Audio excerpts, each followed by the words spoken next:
In every Filipino classroom, group projects reflect more than learning. They echo our values of pakikisama, damayan, and bayanihan.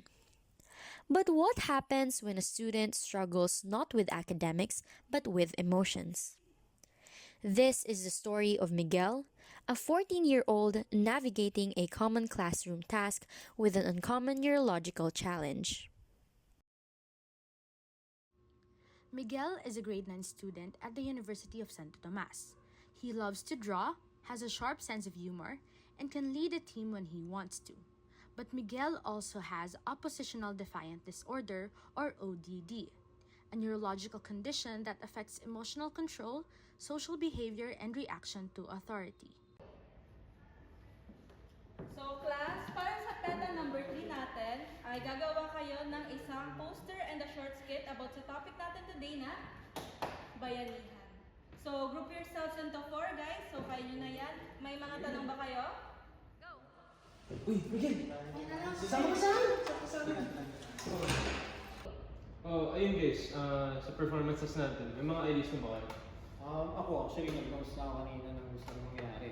Ganito kasi, since bayan yan yung sinabi ni teacher kanina, what if para silang magkakabarangay tapos natutulungan silang buhatin yung bahay kubo. Kasi di ba sa ibang province usually ginagawa yun, pag like magre-relocate sila, tapos bahay kubo lang. Tapos magbabayanihan na sila na. Oo, thoughts nyo guys? Feeling ko mas maganda yung parang fire rescue scene kasi parang mas modern. Bakit? Pero like, feeling ko naman kasi maganda naman talaga. Pero kasi yung traditional yun eh, parang walang impact sa iba. Paano naging walang impact?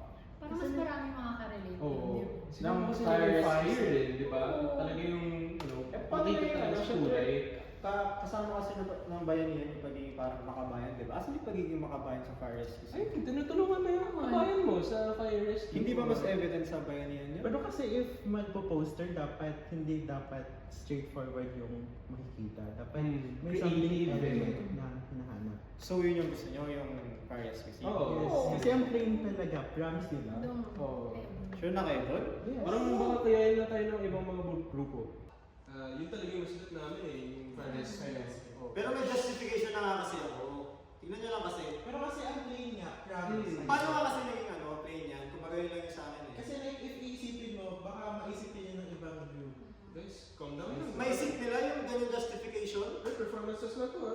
Hindi kasi, feel ko kasi nakapagtulungan nyo na ako eh. Kasi may maganda naman yung video ko, tapos para sa inyo, fire rescue. Hindi, sige, justify mo sa akin kung ba't fire rescue. Pero, yun nga, mas expressive, mas may impact, mas creative, pre. Hindi, sige. Kung kayo, kung yan lang gusto nyo, bahala kayo sa buhay nyo. Masunod na lang ako sa inyo. Hindi, okay lang. Sorry na. Dito ka naman ng grupo eh. Sige Bahala ka. ka. Uwi na lang muna ako. Next time na lang tayo mag-meeting ulit.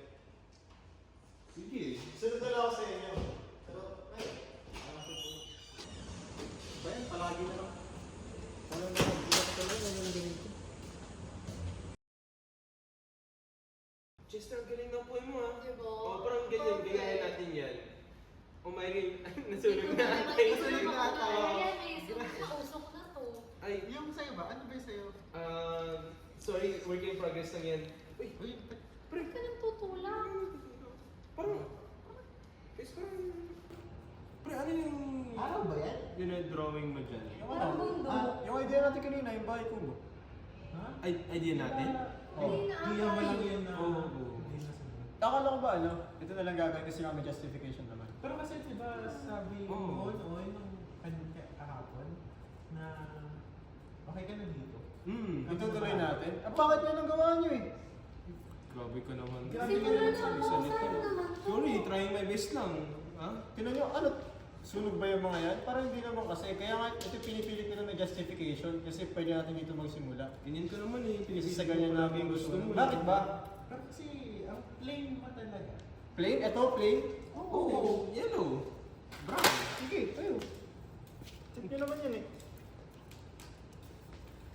Kaya naman masulat. Ano to? Ang hirap naman ng kagrupo. Diba? Parang, Ito lagi siya nasusunod. report natin kay ma'am. Kaya nga. Ano gagawin natin dito? Lagyan na lang ng sunog.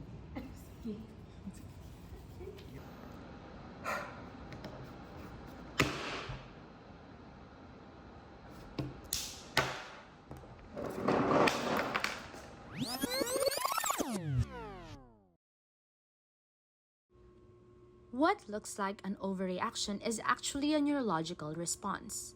Miguel didn't choose to walk out, his brain pushed him to. In ODD, several brain areas contribute to the behaviors we observe. To understand why Miguel reacts this way, let's take a closer look at what's happening inside his brain.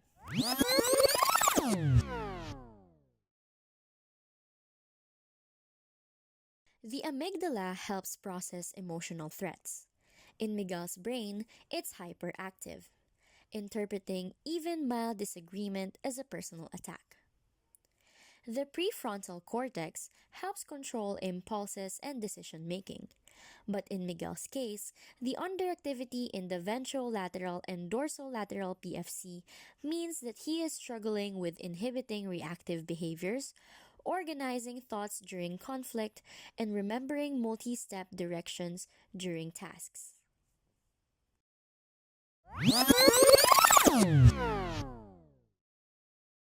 The anterior cingulate cortex detects conflicts between thoughts and emotions, like knowing he shouldn't yell but feeling the urge to anyway.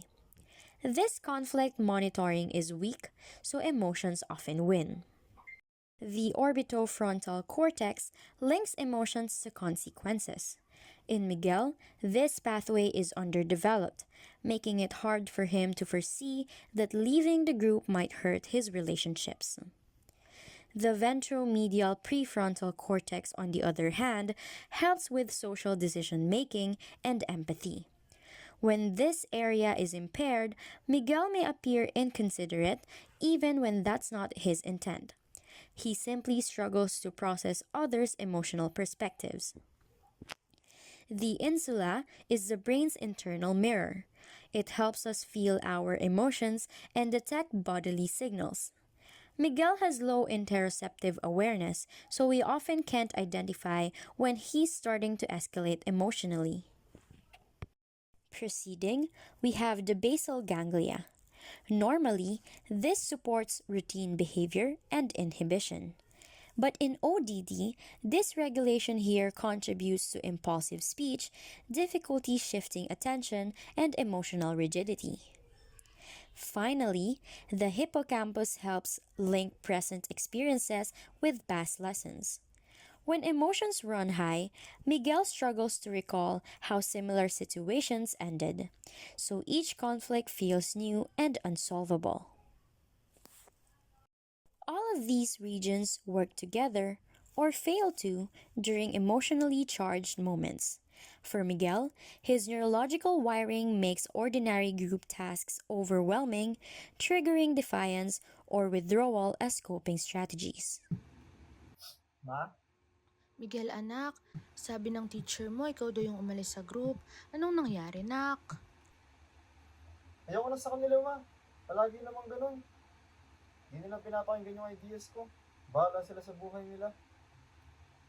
Dito na lang ako sa bahay. At home, Miguel remains upset. His brain's emotional circuits stay activated long after the conflict. He struggles to calm down or reflect. Seeing how Miguel's difficulties were affecting his school life and social relationships, his mother decided to seek support through occupational therapy. Okay, Miguel, so we're gonna try something, ha? So ngayon, merong thermometer dito na may emotions. So I want you to point out kung how hot did your emotions get during the group activity na you did. Saan? Dito sa red? Okay, so you got very angry, no?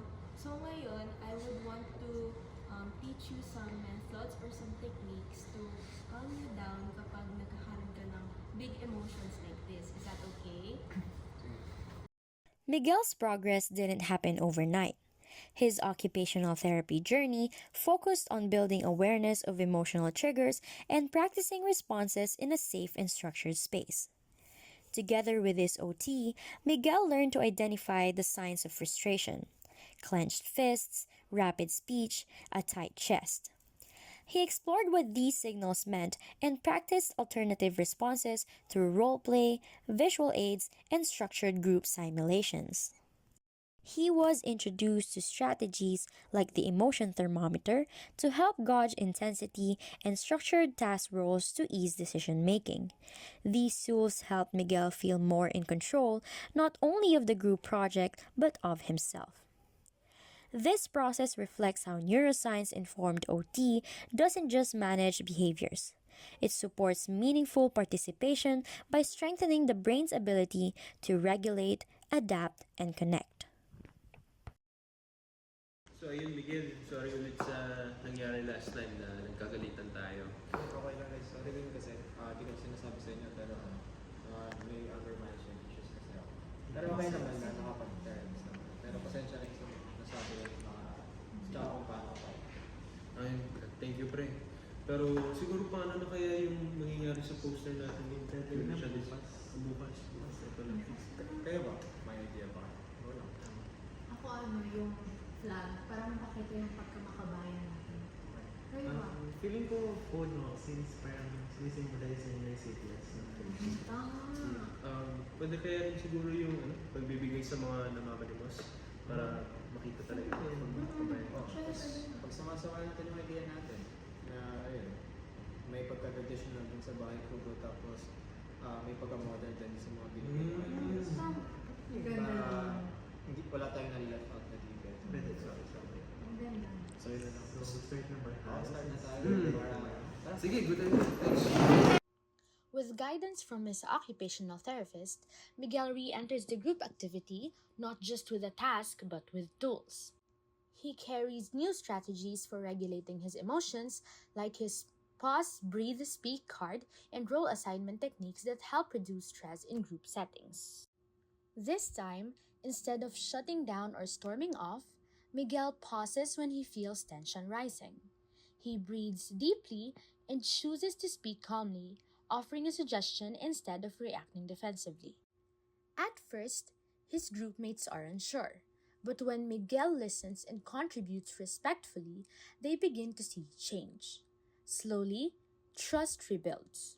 What was once conflict becomes collaboration, an example of bayanihan in its truest form, helping each other especially when it's hard. Ngayon ay papresent nyo na yung poster ninyo. So, start tayo sa grupo nila Miguel.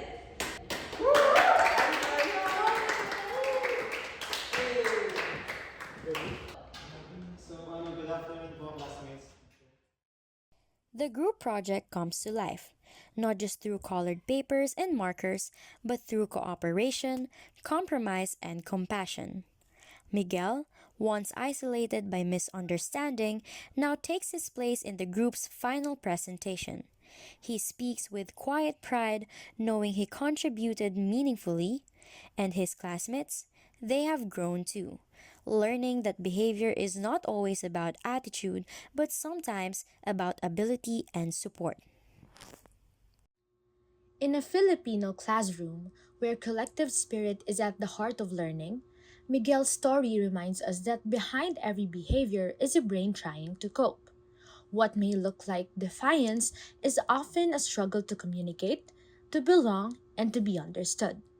His story shows us that when we understand the brain, we don't just change outcomes, we change relationships. Neuroscience isn't just theory. It's a lens that helps us understand behaviors, especially when they interfere with daily activities like a simple group poster. Miguel's story reminds us that participation is possible with the right strategies, support, and understanding.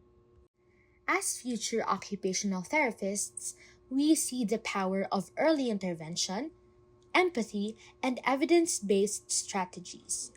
By grounding our practice in both science and culture, we can create safe spaces where every adolescent, regardless of their challenges, can thrive, connect, and grow.